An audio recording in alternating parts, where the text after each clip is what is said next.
An effort to help bring justice to victims of violent crime in the Wichita area. Sedgwick County Regional Forensic Science Center could see some changes in the future, which include a proposed facility expansion project. It's meant to help process evidence linked to cases of violent crime. We've had Keenan Pinn speaking with Sedgwick County commissioners today about this. Keenan, what is the latest here?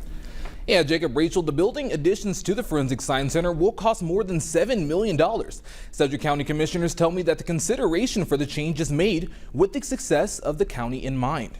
We have incredible needs and growing needs in our community with our Regional Forensic Science Center. The Sedgwick County Board of Commissioners at its weekly meeting spoke on changes to come to the Sedgwick County Forensic Science Center. County Commissioner Ryan Beatty tells me that the expansion is a necessary part in ensuring the continued success of the department. Not only does it serve as our morgue for the county, but it also serves as where they do ballistic testing.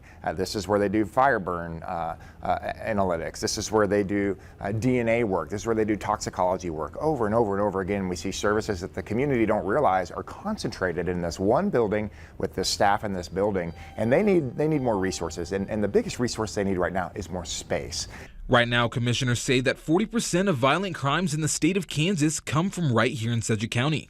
Overall, commissioners say that the proposed changes will provide more resources to the forensic lab. Anytime we can increase capacity, be it that space or staffing capacity, lab work, it's going to help on backloads. And this is where that new facility addition is set to be if it goes forward, just across the street from the current forensics facility in East Wichita that's located at 10th and Minneapolis. The Board of Commissioners will vote on the budget on Adoption Day in August of this year. Rachel?